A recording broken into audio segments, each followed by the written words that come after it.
பயங்கர பெயின்ஃபுல்லா இருந்துச்சு, பயங்கர எமோஷனலா இருந்துச்சு. It has literally touch the heart அப்படின்னு சொல்லணும். இம்ப்ரெஸ் ஆயிட்டேன் ப்ரோ, இம்ப்ரெஸ் ஆயிட்டேன், க்ளீனா இம்ப்ரெஸ் ஆயிட்டேன். நாங்க எல்லாருமே ஹாப்பி.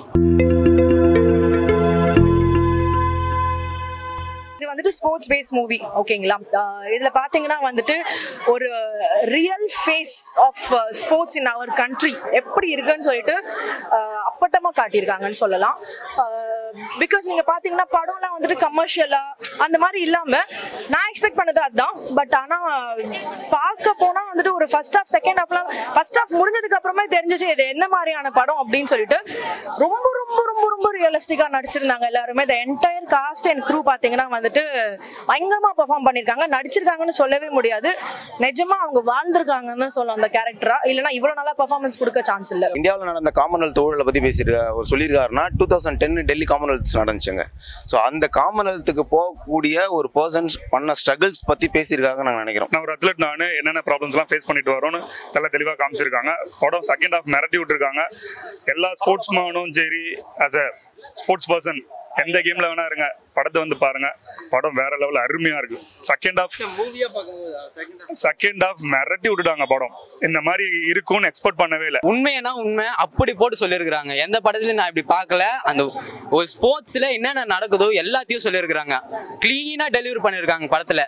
நான் சொல்றேன், ரிவ்யூ சொல்றதுக்கு இல்லை, நீங்க போய் பாருங்க, உங்களுக்கே பிடிக்கும். இம்ப்ரெஸ் ஆயிட்டேன் ப்ரோ, இம்ப்ரெஸ் ஆயிட்டேன், கிளீனா இம்ப்ரெஸ் ஆயிட்டேன். நாங்க எல்லாருமே ஹாப்பி. பயங்கர பெயின்ஃபுல்லா இருந்துச்சு, பயங்கர எமோஷனலா இருந்துச்சு. It has literally touch the heart அப்படின்னு சொல்லணும்.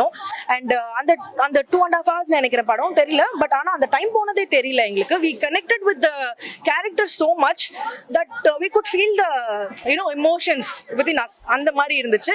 அண்ட் எவ்வளவு கேவலமான நிலைமையில ஸ்போர்ட்ஸ் இருக்கு அப்படின்றத வந்துட்டு இந்த படம் பார்த்து தெரிஞ்சுக்கலாம். இதுல இருந்து மாறணும். இதெல்லாம் ரியாலிட்டி. ஏன்னா எண்ட் கிரெடிட்ஸ்ல பாத்தீங்கன்னா எல்லாரும் பேசியிருக்காங்க, ரியல் பர்சனாலிட்டிஸ் எல்லாருமே வந்துட்டு பேசியிருக்காங்க. ஸோ இதுதான் வந்துட்டு ஆக்சுவல் ரியாலிட்டின்னு வந்துட்டு கிளியரா தெரியுது. இதெல்லாம் மாறணும்.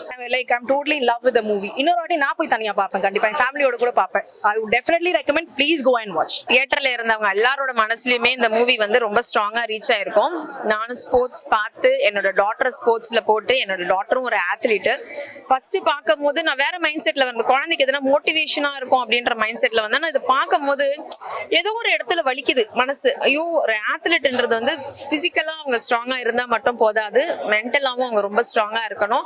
எப்படிப்பட்ட ஒரு ஹர்டில்ஸா இருந்தாலும் லைஃப்ல ஃபேஸ் பண்ணிட்டு வரணும்ன்ற அந்த ஒரு உறுதியை வந்து ஒரு ஸ்போர்ட்ஸ் பர்சனுக்கு கொடுத்துருவாங்க. மெயினாக கிரிக்கெட்டு சொல்கிறத விட 31 ஸ்போர்ட்ஸை பற்றி சொல்லியிருக்காரு ஹீரோ.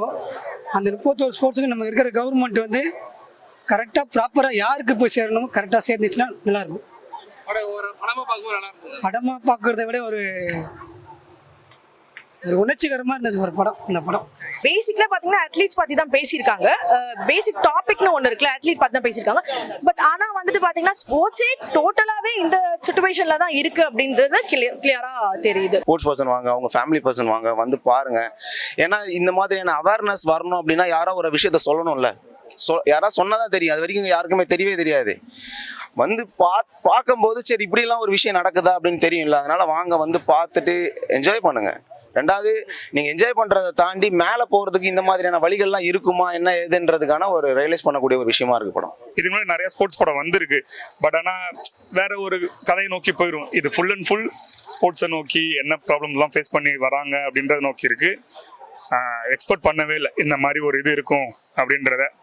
அவரு கால் இதாயும் அந்த இதை விடாம அவர் பண்றாரு, நல்லா இருக்கு. அந்த மாதிரி எல்லா ஸ்போர்ட்ஸ் பர்சனும் இருந்தா நல்லா இருக்கும். ஓவரால் இன்ட்ரெஸ்டிங்காவே இருக்கு. ஆமா ஆமா, செகண்ட் ஹாஃப் சொல்லவே வேணாம். செகண்ட் ஹாஃப் மிரட்டி விட்டாங்க படம். இதான் சொல்றேன்ல, இந்த மாதிரி இருக்கும்னு எக்ஸ்பெக்ட் பண்ணவே இல்லை. செகண்ட் ஹாஃப் ரொம்ப நாள் கழிச்சு ஒரு நல்ல படத்தை பார்த்துருக்கோம். ஒரு ஃபீல் குட் பார்க்கலாம், கண்டிப்பா பார்க்கலாம். இது ஆக்சுவலாக ஸ்போர்ட்ஸில் வந்து என்னென்ன கஷ்டம் இருக்குது, எதனால் வந்து கிரிக்கெட்டை மேலே தூக்கி மற்ற கேம்லாம் கீழே வைக்கிறாங்க அப்படின்ற மாதிரி சொல்லியிருக்காங்க.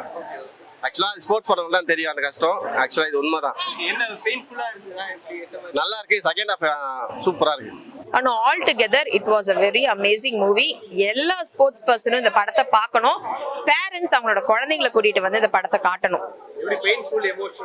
ரொம்ப நல்லா இருந்தது சார். அந்த ஹீரோ பாத்தீங்கன்னா அவர் வந்து நடிக்கல சார், அந்த இமோஷனை உள்வாங்கி அவர் அந்த கோட் ராமல அவரோட ஹேண்ட் மூவ்மெண்ட், அவரோட கண்ணு ரொம்ப நல்லா இருந்தது சார். மூவி ரொம்ப கனெக்ட் ஆச்சு எங்களுக்கு. நாங்க ஸ்போர்ட்ஸ் பர்சன்றதால எங்களுக்கு அந்த மூவி வந்து ரொம்ப கனெக்ட் ஆயிடுச்சு. அமேசிங்கா இருந்தது மூவி. அண்டர் ரேட் பண்ணாதீங்க. OTT ஓடிடில ரிலீஸ் ஆகும், ஓடிடில பார்க்கணும் அப்படின்னு பார்க்காதீங்க. இந்த மாதிரி மூவிஸ் வந்து ரொம்ப ரொம்ப ரொம்ப ரொம்ப ரேர். கமர்ஷியல் மூவிஸ் எப்ப வேணாலும் பார்க்கலாம், எப்ப வேணாலும் ரிலீஸ் ஆகலாம். இந்த மாதிரி கருத்தா இருக்கிற படங்கள் ரொம்ப ரொம்ப ரேர். தியேட்டர்ல வந்து பாருங்க. ஸ்போர்ட்ஸ் வந்து பேசுறதுக்கு வந்து ஆட்கள் ரொம்ப கம்மி. ஏன்னா எல்லாம் வந்து கமர்ஷியல் படம் பேசுறாங்க, கமர்ஷியல் படம் எடுக்கிறாங்க, ரெண்டாவது அந்த மாதிரியான இதுதான் பார்க்குறாங்களே தவிர ஒரு ஸ்போர்ட்ஸ் மூலியமா. ஏன்னா வந்து நிறைய ஏழைங்க மேலே வரணும் அப்படின்னா ஸ்போர்ட்ஸ் மட்டும்தான் பெரிய ஆப்ஷன். ரெண்டாவது படிக்கணும், எஜுகேஷன் 90 மார்க் வாங்குறவங்க 100 பேர் இருக்கலாம். ஆனால் வந்து ஒரு இடத்துல போயிட்டு ஒரு ஸ்டேட் மீட்டு, நேஷனல்ஸ் மீட்டு, ஒரு இன்டர்நேஷனல் ஓடணும் அப்படின்னா ஷைன் ஆகிறது ரொம்ப கஷ்டம். அதுவும் அந்த ஏழைங்களுக்கு வந்து இது வந்து ஒரு பெரிய ஆப்பர்ச்சுனிட்டி.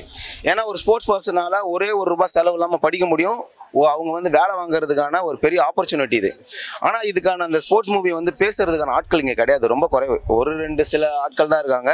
ஸோ அதில் ஜேபி ஒருத்தர் வந்து டைரக்டர் வந்து இவ்வளோ மெனக்கெட்டு ஒரு படம் பண்ணியிருக்காங்க.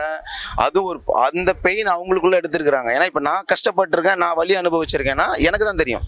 அதை நான் என்னால் மட்டும் தான் பேச முடியும். எனக்காக இன்னொருத்தர் வந்து அதால் பேச முடியாது. அப்போ எனக்காக இன்னொருத்தர் பேசுகிறாருன்னா அவர் எந்த அளவுக்கு அதை வந்து இம்பாக்டாக எடுத்திருப்பாரு. அது ஏதோ ஒரு இடத்துல அவர் கஷ்டப்படுத்தியிருக்கு அந்த இடம். அது வந்து அதனால் வந்து அதை அவர் பேசுனது ரொம்ப ஹாப்பியாக இருக்குது. இன்னும் ஸ்போர்ட்ஸ் மூவிஸ் நிறைய வரணும்னு எதிர்பார்க்குறோம். ஸ்போர்ட்ஸில் நிறைய பேர் கஷ்டப்படுறாங்க. ஏன்னா எந்த வகையில்னா ஒரு எக்யூப்மெண்ட்டோ நியூட்ரிஷன் ஃபெசிலிட்டியோ அதை பற்றி தான் பேசியிருக்காங்க. ஸோ அதெல்லாம் உண்மை தான். ஒரு வே ப்ரோட்டீன் வாங்குறதுக்கே ஒரு ₹4000 செலவாகும், ₹5000 செலவாகும். அடுத்தது வந்து ப்ரீ ஒர்க் அவுட், கிரேட்டின் இருக்குது, அது மாதிரி மல்டிவிட்டமின் நிறைய இருக்குது. ஸோ அதெல்லாம் வாங்கணுன்னு தான் ஒரு பட்ஜெட் இருக்கும். சில வீட்டில் வந்து அதுக்கான அமௌண்ட் கொடுக்க மாட்டாங்க. சில பேருக்கு வந்து ஃபைனான்ஷியலாக நிறைய தனியாகவே இருப்பாங்க, அவங்களுக்கு பேரண்ட்ஸ் இருக்க மாட்டாங்க, அவங்களுக்கும் ஸ்ட்ரகிள் ஆகும். ஸோ அதெல்லாம் பேஸ் பண்ணி தான் எடுத்துருக்காங்க. சிங்கிள் பேரண்ட் இருப்பாங்க, சில பேர் பேரண்ட்டே இல்லாமல் அவங்க தங்கச்சி இருப்பாங்க, அவங்களே அவங்க தான் சேர்த்து பார்த்துக்கிற மாதிரி இருக்கும். அதை பேஸ் பண்ணி நிறைய நல்லா எடுத்துருக்காங்க. என்னன்னா கிரவுண்டு விஷயம் அது அப்படியே முழுசா இங்க ஸ்டேட்ல என்ன நடக்குதோ அதை அப்படியே ஃபுல்லா ப்ரொடெக்ட் பண்ணியிருக்காங்க. நல்லா இருக்கு. ஸ்போர்ட்ஸ் கதை எடுத்து வச்சிருக்காங்கண்ணா, நல்லா இருக்குண்ணா. உண்மையிலே இன்ட்ரெஸ்டிங்கா இருக்கு, நல்லா இருக்கு. உண்மையிலே என்ன ஸ்போர்ட்ஸ் பத்தி என்ன பேசிருக்காங்க? அத்லெட்டிக்ஸ், நேஷனல் கேம்ஸ்னு ஒன்று நம்ம இதுல இல்ல, அதை பத்தி சொல்லியிருக்காங்க. அது ரொம்ப இதுவாக இருந்தது, நல்லா பண்ணியிருக்காங்க எல்லாரும். ராஜேஷரோட ஆக்டிங் சூப்பரா இருக்கு. எல்லாமே நல்லா தான் இருக்கு. படம் ஸ்போர்ட்ஸ் இதை பற்றி நல்லா எடுத்திருக்காங்க ப்ரோ. படத்தை இன்ட்ரெஸ்டிங்காக எடுத்துகிட்டு போயிருக்காங்க. கோர்ட் சீன் எல்லாம் நல்லா இருந்துச்சு. அவர் ஃபர்ஸ்ட் டைம் நல்லா நடிச்சிருக்காரு. ஃபர்ஸ்ட் டைம் டேரக்டர்னால நல்லா பண்ணியிருக்காங்க. ஸ்போர்ட்ஸ் பற்றி, ஸ்போர்ட்ஸில் என்னென்ன நடக்குதோ அதை பற்றி ஓப்பனாக பேசியிருக்காங்க ப்ரோ. ஓவரால் குட் மூவி, நல்லா இருந்துச்சு. படம் ரொம்ப நல்லா இருந்துச்சு. ஃபர்ஸ்ட் டைம்ல இப்படி பண்ணுவாங்கன்னு யாருமே எக்ஸ்பெக்ட் பண்ணிருக்க மாட்டாங்க. அதே மாதிரி தான் நானும். இந்த ஹீரோ ரொம்ப லைக் ஹார்ட் ஒர்க் பண்ண மாதிரி ரொம்ப நல்லா காமிச்சிருந்தாங்க. ரொம்ப மோட்டிவேஷனாக இருந்துச்சு. எஸ்பெஷலாக பார்த்தா நானும் ஒரு அத்லெட் தான். எனக்கு பார்க்கும்போது இப்படிலாம் படம் இருக்கா, இதெல்லாம் ஒரிஜினல் ஸ்டோரியா அப்படின்னு தான் இருந்துச்சு. கிவ் அப் பண்ணாம ஒரு ஸ்டேஜ் எப்படி கிராஸ் பண்றாங்க, இந்த ஃபேமிலிஸ்ல இருந்து எப்படி மேலே வராங்க, ரொம்ப கஷ்டப்பட்டு ஃபேமிலில இருந்து மேலே வந்திருக்காங்க. ரொம்பவே நல்லா இருந்துச்சு பார்க்கும்போது. ஒரு சீனும் ஹார்ட் டச்சிங்கா, ட்ரூவா, ரொம்ப ட்ரூவா இருக்கு. ஃபேமிலிஸ் எல்லாமே இது கண்டிப்பா